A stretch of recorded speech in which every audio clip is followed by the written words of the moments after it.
people to be emotionally invested, that's all that matters. And I think that's why one of the big things that you have wondered about, that you've talked to me about, was why people turn out on the left more than on the right. And it's simply because the left is better at doing that. They're better at reaching people emotionally. The right isn't that great at doing that. So they can do it on occasion and with great success. It's not like an always every single time sort of thing. Like probably one of the biggest rallies I've gone to was a right-leaning rally. It was the pro-life rally for Kansans for Life, and that was huge. I think that was also kind of an emotionally charged thing for a lot of people as well, who are very pro-life. So, yeah. Yeah.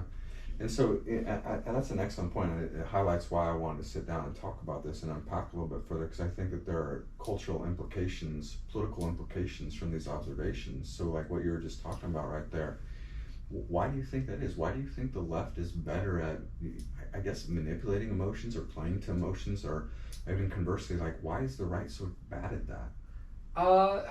I think it has to do with how the left is very creative, you know. So like when you are creative, you can frame things in creative ways. So they use different wording to make things seem scarier, which is going to draw a bigger emotional pull for people. It can make people angrier as well. The right tends not really to do that as much, and not to say that they don't, but they just don't do that as much. They tend to be they're very boring, honestly. They're very bland. Yes. Yes. Big time. Like, so when you are boring, like, people are less invested in things. And so when you go to these rallies for the right, and I've mentioned this in the article, it's a lot of older people who care that are going to these things, and you're not going to see the younger people there, because it just doesn't have this extra something. I don't know what it would be. Just something that gets people emotionally invested in. Right. So yeah. Like, the right wanting, lower taxes doesn't quite energize the younger group, like other, perceived fights, and social fights. You see, like, when we talk about the economy, like, that's really boring for a lot of people. Right. Like, a lot of people are not like, oh, talking about money, fan-freaking-tastic. A lot of people, especially younger people, they hate money. They will openly say that. That's not a good way to be. Right. And if you don't understand something, because economics, it can be kind of challenging to understand if you're, like, you've been intimidated by it your entire life.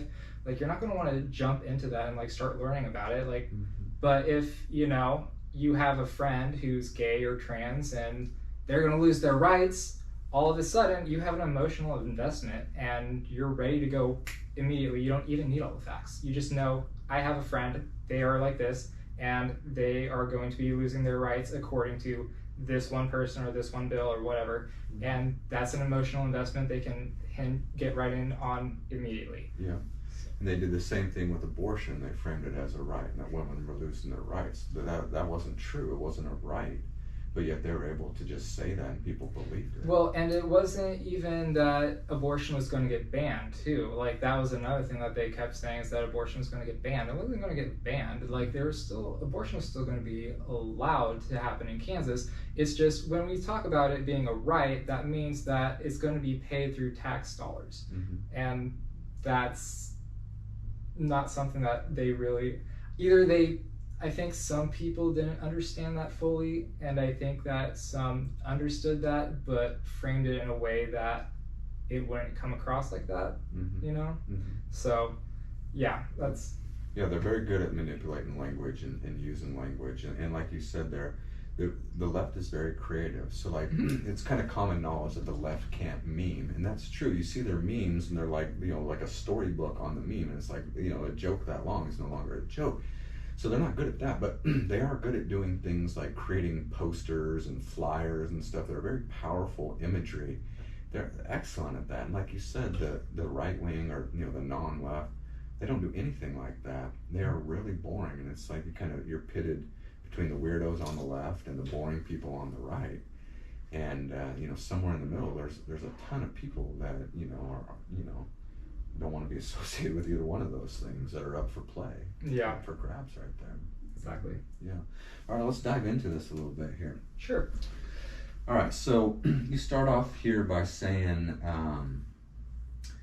that, as someone who has covered a number of rallies put on both the political left and political right, I have noticed some interesting differences and even a couple of similarities. So when you talk about the political left and political the right, are you talking about like the extremes of it, or how do you view the left and right dichotomy? Yeah, that's a great question. So because in Kansas, we're a very Republican state, but 70% of people here in Kansas support marijuana. Mm-hmm. So when I say the political left and the political right, I'm simply stating, like, traditionally these would be things that Democrats would be in favor of, and traditionally these are things that Republicans would be in favor of.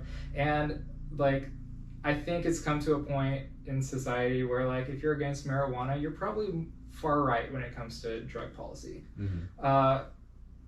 And so I guess that's kind of what I mean. Like, marijuana, I would label more as a left-leaning issue. You're going to see more left-leaning people at those rallies compared to a convention of states rally, which you would also find left people at, but not in grave numbers. Mm-hmm. So that's just kind of what I mean. So there's crossover on some of those issues, but on the bigger issues like abortion, you wouldn't see any right-wingers hanging out at pro-abortion rally.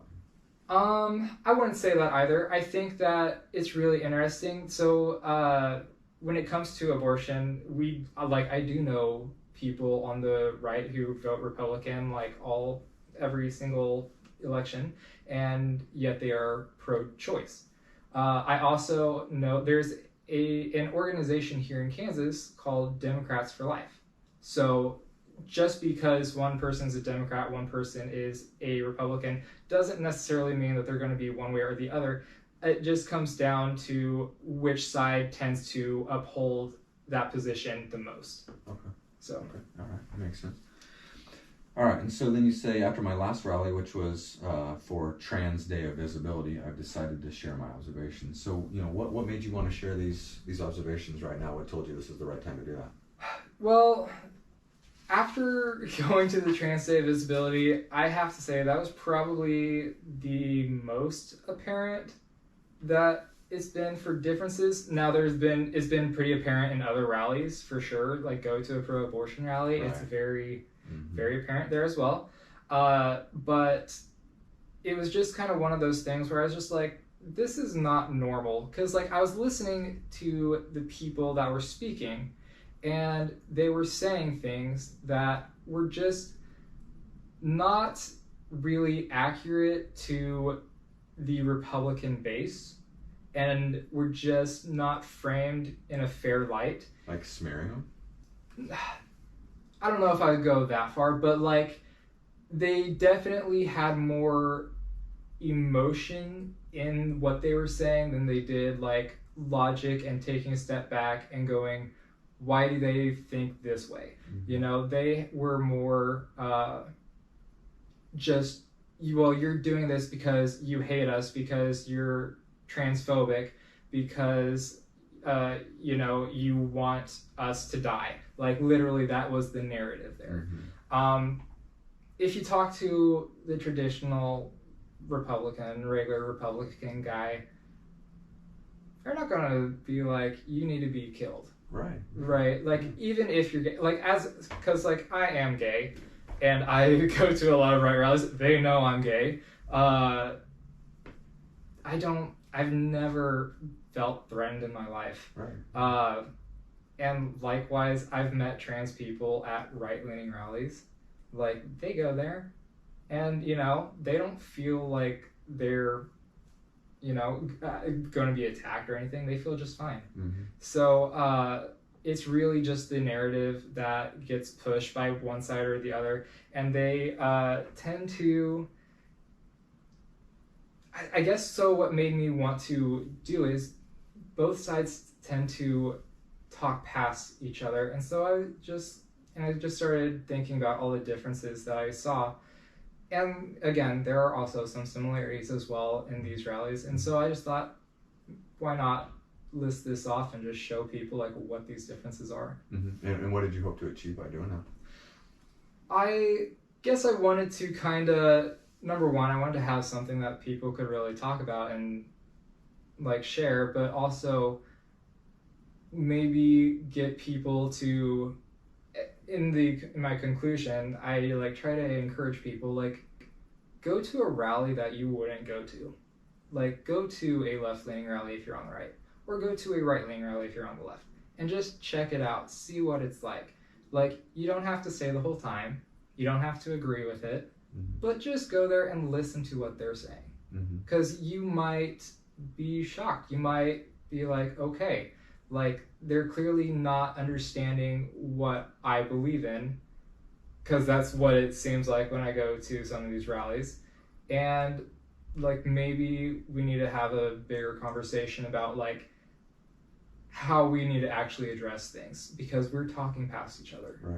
So you're hoping to bring people together to expose them with the opposite views or people that they normally wouldn't interact with, so they can start to maybe see them in a little bit more humanely or a humane manner. Yeah, because like when we start talking about like these people want me to be killed, we've gone into a direction that like and granted, at the Trans Day of Visibility rally there was one